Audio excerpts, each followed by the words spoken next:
उतारतम वाणी को श्री जी का वांग्मय कलेवर माना जाता है। आप आरती भी उतारते हैं, भोग भी लगाते हैं। जब आप भोग लगाते हैं तो ये समझते हैं कि हम राज्य को साक्षात भोग लगा रहे हैं। फिर वाणी को आप ऐसे रख देते हैं, देखिए कैसे टेढ़ा हो गया। कम से कम वाणी को आप ऐसे रखा कीजिए, कोई दुकान थोड़े है कि 100 पीस बनाने के लिए ऐसे रख देते हैं। ये पूरे उत्तर भारत में परंपरा चल गई है, रतनपुरी में शुरू हुई और चारों ओर फैल गई। तो इस तरह से जब भी पधराना हो ऐसे पधराइए, एक तरफ पधराइए, ऐसे नहीं पधराना चाहिए। जब वाणी की टीका हो रही थी उस समय भी धर्मगुरु कीर्तदास जी थे और सरकार से थे। उस समय भी धर्मगुरु जी ने निर्णय दिया था कि वाणी एक तरफ पधरानी चाहिए ताकि स्वरूप साहब टेढ़ा न होने पाए।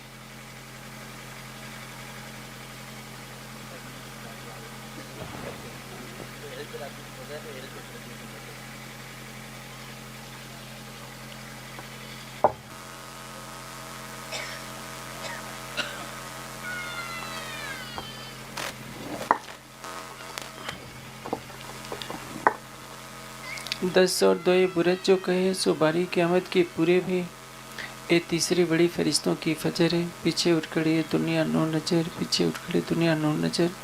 प्रकरण 22 चौपाई 516। दिन क़यामत के पूरे कहे सुखा सुमत वालों ने लहे, क्यों लहे जाको लिखे तो जग जावे नहीं तीनों की शक। पुरसेस का दिन साहिब लिखावे, क़यामत कौल दूजा कोई न पावे। 5 सूरत लिखी हम सिपारी, ये समझे पाक दिल उचारे। ये पांचों ने कमल जो करें सो भिस्ती फुरमान से न डरे, और झूठा काम बद फैली करे सो दोजक की आग में पड़े। हमेशा दोज की बदकार रोज क़यामत की हुई खुआर, ए दिन किने न किया मुकर्रर ताई पहचानो जिंदगी खबर। कोई न जाने राह न जाने दिन, इन समय हादिये के चेतन। उस दिन बदला हुए तजोर, हाथों सीधे साहिब करे मरोर।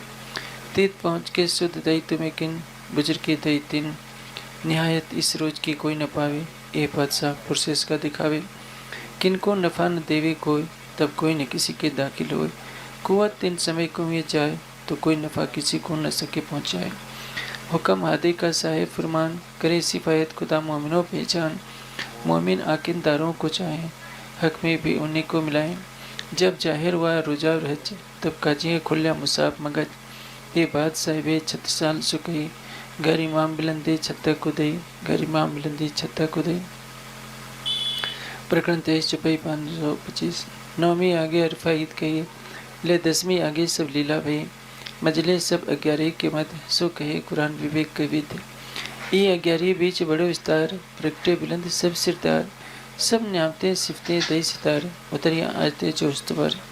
छिपा था बुजरक वक़्त, जाहिर हुआ रोज दिखाई क़यामत। 11 शुक्ले चले सिरदार, पीछे बारी में जले बदकार। जिन पाई राह रोज क़यामत, सो उठे फजर के नूर वक़्त। फजर पीछे जो गया दिन, तब तो तोबा तोबा हुई तन तन। तब तो दरवाजा मुद के गया, पीछे तो नफा काहू को न भैया। सब जले जल्या जचेल, जाई उठा इसराफील। एक सुरी उड़ाई के दिए, दूसरे तेरी में कायम किए। यूँ क़यामत हुई जाहिर दिन, महमदे करी उम्मत रोशन। एक सुरी उड़ाई के दिए, दूसरे तेरी में कायम किए। यूँ क़यामत हुई जाहिर दिन, महमदे करी उम्मत रोशन, महमदे करी उम्मत रोशन।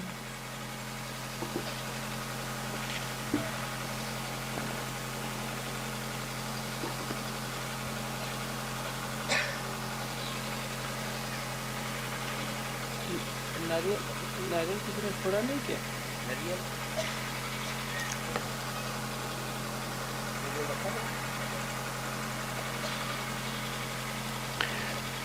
प्रकरण 24 चौपाई 531। प्रकरण तथा चौपाइयों का संपूर्ण संकलन। प्रकरण 527 चौपाई 18,758। बड़ा क़यामतनामा संपूर्ण। श्री श्री कुलजम स्वरूप श्री भगवाणी गुजराती सहित सच्चिदानंद पूर्ण ब्रह्म अक्षरतीर्थ श्री प्राणनाथ जी की कृपा एवं सतगुरु परमहंस महाराज श्री राम लखनदास जी तथा सरकार श्री जगदीश चंद जी की प्रेरणा से आश्विन कृष्ण द्वितीय संवत 2071 पैर दिन चढ़ते बुधवार को छपकर तैयार हुआ। सभी सुंदर साथ के श्री चरणों में श्री प्राणनाथ ज्ञानपीठ की ओर से सब प्रेम कर श्री कुलजम स्वरूप निज नाम श्री जी साहिब जी अनादि अक्षरातीत सोतो उपचार वे सभित वतन सहित श्री श्यामा जी वर सकते हैं सदा सत्सु के दातार विनती एक जो वल्लभा मोंगना के उधार पानी मेरे पीव की न्यारी जो संसार निराकार के पार थे तीन पार के भी पार अंग उत्कंठा उपजे मेरे करना ये विचार इस सत्वानी मत के लो जो इनको सार इन सार में कई सत्सुख सौम्य निर्णय करो निर्धार ये सुखदेव ब्रह्मशिष्ट को तुम्हें अंगना नार जब ये सुख अंग में आवी तब छूट जाए विकार आयु आनंद अखंड घर को श्री अक्षरातीत अवतार श्री अक्षरातीत अवतार रास श्री श्री श्री ग्रंथ रास किताब इंजेल वाणी पुरानी प्रमोदपुरी हवसा मत उतरी हुई सोचार हवे पहला मोजलनी कहूँ बात तेता दुख रूपी दिन रात दावानल भले कई बात तेड़ी केटले कहूँ ख्यात विष्णु लागे जाड़े ब्रात माही अगिन भले अगाध तेता पीटे दुष्टने साथ नहीं अतिखड़ने समाध कृपा करो छो अमर तणी शिखामण देव छो अतिगणे अनिष्ट लेव छो हमारी सार तो मोजल उतरसों पर ए माया चेतु बलवंती उपनीचे मूल धनी तकी मुनिजन ने मनावी हार शिव ब्रह्मादिक न लहे पर सुख संकादिक ने नोटली लक्ष्मी नारायण ने फरी वली विष्णु वैकुंठ लीधा माए सागर शिखर न मुक्या क्या है ये ऊपर हवे सुख कहूँ बीजा नाम ते कहना लूँ एड़े वचने सरवालो थो ब्रह्मांड धन सर्वे આવ્યું तत्व सब एड़े जीती लीधा 14 लोग પોતાના કીધા વલી લીધો તત્વમાં જે થકી ઉપન્યાસ કોઈ સાકી કહે સિંધાવતી વલ્લભા એ માયા છતી છલ હવે જુદ માંડું છે અમસુ એનો કયો ન જાય બલ એના આવદ અમૃત રૂપ રસ છલવલ વલ અકલ અગિન કુટિલ ને કોમલ ચંચલ ચતુલ ચપલ ચાલ હવે એનો કેટલો કહું વિસ્તાર જો રાવર અત્યપાર મોસુ જુદ માંડ્યું અસદાર જુદ કરે છે વારંવાર એને લાગ્યો કોઈ એવું ખાર મારો કે ન મૂકે નાર મેં બાંધ્યા સમા હથિયાર તો જાડ્યો જોપી એનો માર એણે સમજી અમવા વીતી કેટલી કહું તય ફજીતી મેં તો રૂટી રીતે ગ્રહીતી પણ મુને લીધી જીતી બાહે ગ્રહી લઈ નિસરી મેં તણ જુદ કીધા ફરી ફરી પછે ગતમત મારી હરી લઈ બસ પોતાની કરી તમે અનેક શિખામણ કહી પણ ભરમ આંઢે મેં કાંઈ ન ગ્રહી મોસું એવી તો જ થઈ જવાણી તમારી મેં ન લઈ તમે પેરે પેરે સમજાવી મને તો એ બુદ્ધ ન આવી जुगते કરીને જગાવી લઈ તાર તમે લગાવી તમે અંતર્ગતે દીધા દર્શાંત ત્યારે ભાગે મારા મનની ભ્રાંત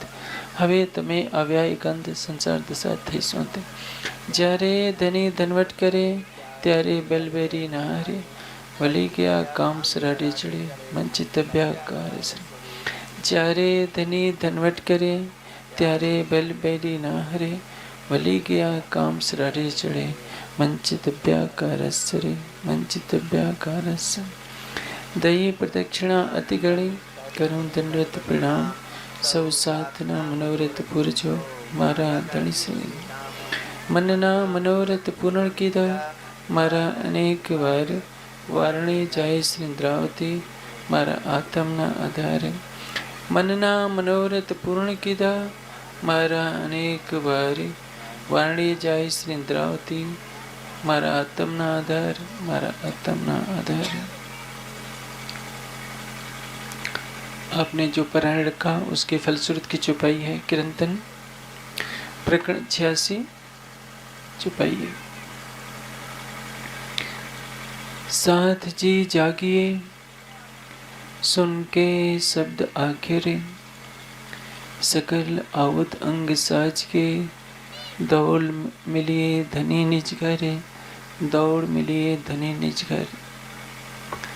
कीर्तन का यह प्रकरण जागने के संबंध में है। हमारी आत्मा की जागृति कैसे हो। साथ जी जागिए सुन के शब्द आखिर। आखिर का अर्थ क्या है। आखिरत का वह समय जिसमें परम धाम का ज्ञान अवतरित होना है और सारी दुनिया उस तारतम ज्ञान के प्रकाश में अक्षरातीत को जानेगी, स्वयं को जानेगी। कीर्तन का पहला प्रकरण क्या है। पहले आप पहचानो। मेरे साधु पहले आप पहचानो। यहाँ जितने सब सुंदर साथ बैठे हैं, प्रवाही भी बैठे होंगे, पुरुष भी बैठे हैं, बहनें भी बैठी हैं। आप इस प्रकरण को तो पढ़ते हैं, पहले आप पहचानो, लेकिन क्या आप सचमुच में अपने को पहचानते हैं?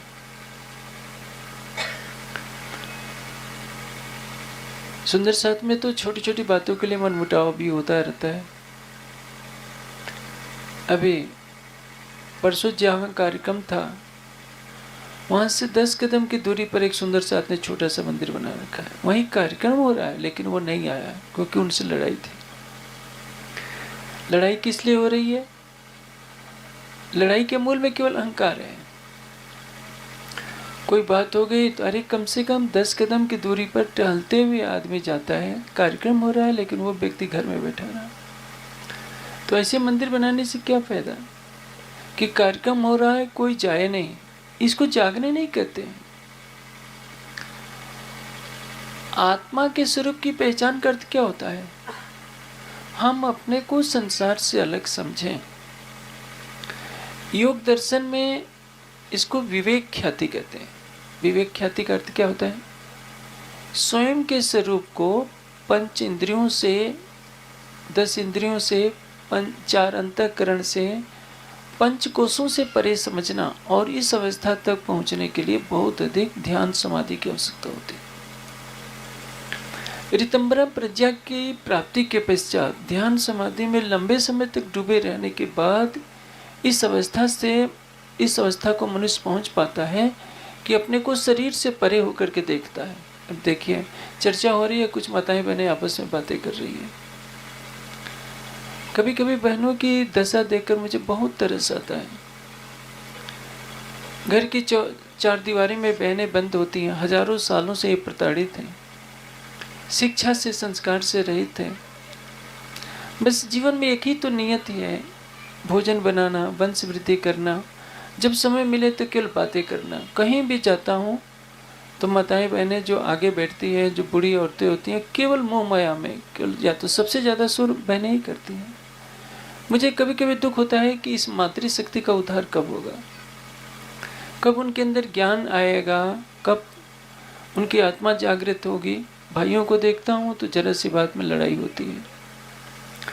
यदि ऐसी ही लड़ाई चलती रहे, झगड़े चलते रहे, समय का दुरुपयोग होता रहा तो क्या होगा? वाणी कहती है, तेरी गिनती बांधी श्वासों श्वास, एक श्वास की भी नहीं आस। जो हर पल बीत रहा है, जो उस पल बीत जाएगा, वो कभी आपको मिलने वाला नहीं। इसी में संबोधन है कि साथ जी जागिए, सुन के शब्द आखिर। श्यामा जी ने इस संसार में 2 तनों को धारण किया। पहला तन श्री देवचंद जी का और दूसरा तन श्री मेहराज का। एक में उपज्या तारतम, दूजे में नहीं उजास। पहले में तारतम ज्ञान आया, धाम से लाई तारतम, करी ब्रह्मांड में रोशनाई। परम धाम में जो अलौकिक अक्षरातीत का स्वरूप है, उसकी पहचान संसार में किसी को नहीं थी। स्वयं अक्षर ब्रह्म ने जिस स्वरूप को नहीं देखा, तो वो विज्ञान वेदों में कैसे आ सकता था? तो अक्षर के चारों अंतःकरण, सत्स्वरूप, केवल और सबलिक और अव्याकृत में नहीं आ सकता था। जो ज्ञान अव्याकृत में नहीं तो सृष्टि में भी नहीं आ सकता था, केवल संकेत था। परिणाम क्या हुआ? ऋषि मुनि भी उस तथ्य को नहीं जान सकते। मैंने कुछ दिन पहले प्रवचन में कहा था कि जिस आदि नारायण ने इस सृष्टि को बनाया है, वो आदि नारायण भी निराकार से परे की बात नहीं जानते। क्योंकि निराकार क्या है? मोह रूप है। और मोह का इतना विस्तार है कि सारी सृष्टि में वो मोह का भ्रम फैला हुआ है। परिवार में भी क्या होता है? मोह होता है। जगत मोहात्मकम प्राहो अव्यक्तात् व्यक्त संजकम। अव्यक्त प्रकृति से पैदा हुआ ये जगत जो है मोहमयी है। मोह के 3 रूप हैं, सत्व, रज और तम। सत्व रज तम से ही सृष्टि चल रही है। हमारा अंतःकरण, मन, चित्त, बुद्धि, अहंकार भी किससे बना है? मोह से बना है। तो मोह की सृष्टि से परे होना कैसे संभव है? जिस मोह में ही नारायण का प्रकटन होता है, जिस मोह में अक्षर का मन स्वयं को नारायण के रूप में देखता है। तस्मिन मोह जल धाव से पुरुषो महान, पंच अवयव संयुक्ता स एव प्रणोदित। ब्रह्मा विष्णु महेश लो सो भी पैदा माया मोह अहंकार। आप सोच सकते हैं, जब बड़ों का ये हाल है तो सामान्य प्राणी क्या करेगा? वो तो लड़ेगा, झगड़ेगा, वासनाओं के पीछे भागता रहेगा, भागते भागते अपनी सारी आयु को खो देता है। अभी आपके भोजन की भी शायद व्यवस्था हो, भोजन में से नमक एक दिन न डाला जाए, देखिए क्या होता है। जिनको चटक खाने की इच्छा होगी, जिनको कड़क चाय पीने की इच्छा होगी, उनको बहुत बुरा लगता है। उनको जीवा का स्वाद नहीं मिला। जीवा स्वाद में पागल है, आंखें रूप में पागल है, त्वचा कोमल स्पर्श में पागल है, कान को मधुर आवाज चाहिए। सबके सभी इंद्रियों की तृष्णाएं हैं और जीव मन के माध्यम से इसका भोग करता है। मन आनंदित होता है इन्हीं विषयों में। लेकिन जिसने सारे जगत को बनाया है वो निराकार से परे की बात नहीं जानता। और हमें कहा जाता है निराकार के पार थे तीन पार के भी पार। जब तक आपकी सुरता इस निराकार से परे नहीं जाएगी, बेहद से परे अक्षर और अक्षरातीत के धाम में मूल मिलावे में नहीं पहुंचेगी, जब तक आप अपनी परात्मा को नहीं जान सकते, तब तक आपकी जागृति नहीं हो सकती है। ये पहले चरण में क्यों कहा साथ जी जागिए, सुन के शब्द आखिर। आखिरत के शब्द क्या है? जो प्राणनाथ जी के स्वरूप में महामती जी के धाम हृदय में विराजमान होकर अक्षरातीत ने वाणी कही है, उनके शब्दों को पहचानना है। एक में उपज्या तारतम, दूजे में ने उजास। दूसरे तन से तारतम ज्ञान का उजाला होता है। आप तारतम को एक या 6 चौपाई में सीमित मत कीजिए। तारतम क्या है? साक्षात स्वरूप इंद्रावती, तारतम को अवतार। एक एक शब्दों पर ध्यान दीजिए, क्या कह रहे हैं अक्षरातीत? साक्षात स्वरूप इंद्रावती। इंद्रावती जी के अंदर महामती के धाम हृदय में क्या है? साक्षात स्वरूप है। अक्षरातीत का साक्षात आवेश स्वरूप विराजमान है। इसलिए उनको क्या कहते हैं? तारतम को अवतार। महामती जी को तारतम का अवतार कहा गया है। तारतम का अवतार होने का अक्षर ठौर के पास ये सब जाहिर कर चलिया आया निज दरबार। ये नूर आगे थे आइया अक्षर ठौर के पास, परम धाम में अक्षरातीत का जो आवेश स्वरूप है, उनके हृदय में जो मूल स्वरूप के हृदय में जो अक्षरातीत का हृदय जो अनंत ज्ञान की लहरों से अप्लावित रहता है, वही अक्षरातीत का स्वरूप महामती जी के धाम हृदय में साक्षात विराजमान होता है। आया निज दरबार, तो महामती जी के धाम हृदय में अक्षरातीत का स्वरूप विराजमान होता है। तो अक्षरातीत का स्वरूप तो महामती का हृदय क्या बन गया? परम धाम। ये नूर आगे थे आया अक्षर ठौर के पार, ये सब जाहिर कर चलिया आया निज दरबार। इस चौपाई का अर्थ अलग अलग तरीके से किया। ज्ञान का प्रकाश देखिए, ये डंडा नहीं देगा, कौन देगा? चेतन ही देगा। महामती जी के धाम हृदय में जो विराजमान हुआ है अक्षरातीत के काव्य स्वरूप है। यही अक्षरातीत का स्वरूप श्री कृष्ण के रूप में ब्रजराज में लीला करता है। देवचंद जी को वही दर्शन देता है। हफ्से में उनके धाम हृदय में विराजमान होता है तो क्या करेगा? वो लीला करेगा, ब्रह्म लीला। ब्रह्म लीला के रूप में क्या? जागने की लीला होगी। ब्रज में अक्षरातीत आई 11 वर्ष दिन तक लीला की, तो क्या किया? आपको सबको मालूम है ब्रज लीला में क्या क्या हुआ। रासलीला की भी बात सबको मालूम है। ब्रज लीला में ग्वाल बालों के साथ खेलते थे, कूदते थे, सब लीलाएं हुई, प्रेम की लीला हुई। रास में प्रेम का विलास हुआ। अब इसमें जगाना है सबको कि जब तक सबकी सुरता परम धाम की तरफ नहीं जाएगी, संसार को छोड़ेगी नहीं, तब तक किसी की भी आत्मा जागृत नहीं हुई। इसलिए पूरे परम धाम का वर्णन आता है। नख से सिख तक अक्षरातीत का स्वरूप अवतरित होता है। जब तक अक्षरातीत का ज्ञान संसार में नहीं आएगा, किसी की भी आत्मा जागृत नहीं होती। श्री देवचंद जी के तन से 313 को तारतम तो मिल गया। ओ भाई थोड़ी देर तक चुप रहिए ना, कौन सा प्रवचन आप दे रहे हैं। 313 ने तारतम भी लिया, उन्होंने जब भी किया, लेकिन ब्रज रास और धाम की शुद्धति पर जागने की सूचना है। ऐसा नहीं कि श्री देवचंद जी का तन धाम नहीं बना था, उनका भी तन धाम, उनका भी हृदय धाम की शोभा को प्राप्त किया था, लेकिन तारतम वाणी का प्रकाश नहीं हुआ था पूरी तरह से। इसी को कहते हैं एक में उपज्या तारतम दूजे मिने उजास। जब दूसरे तन से राज से क्या तमा तक की वाणी उतरती है, खिलवत परिक्रमा सागर श्रृंगार की वाणी उतरित होती है, तो इस वाणी के द्वारा क्या होगा, नेक से सिख तक अक्षरातीत की शोभा को बसाने के लिए सुंदर साथ को रास्ता मिल गया। इसी को कहते हैं तारतम का। तो तारतम अंग इंदावस्ती विस्तार पाए दिखाए पार के तिन पार के भी।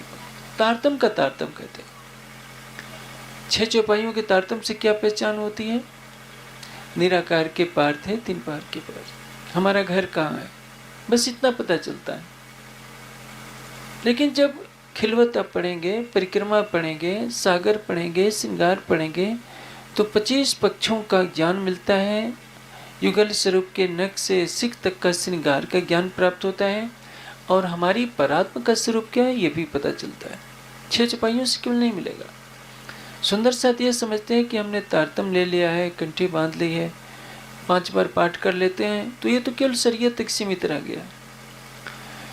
जब तक आप सागर श्रृंगार में डूबेंगे नहीं, परिक्रमा के 25 पक्षों में ध्यान द्वारा विचरण नहीं करेंगे, आपकी सुरता निराकार से परे परम धाम में अपने को स्वयं को नहीं देखेगी, तब तक वो जागनी नहीं है। केवल विश्वास पर के खड़े होना ये पूर्ण जागनी नहीं है। इसको तो कहते हैं सोता है उसे जागियो, बस इतना है। आपको जगने के बाद उठकर बैठ जाना है, बैठने के बाद खड़ा हो जाना है, और खड़े होने के बाद चलना है राज्य को पाने के लिए। ठाड़ा हो सो जागी, जो ठाड़ा हो सोता हो सो जागियो, बैठा खड़ा हो। तो भिन्न भिन्न जो चरण हैं हमें जागने के, उसको पूरा करना है। बैठा ठाड़ा हो, ठाड़ा पाँव भरे आगे सो। पाँव भरने का तात्पर्य क्या है,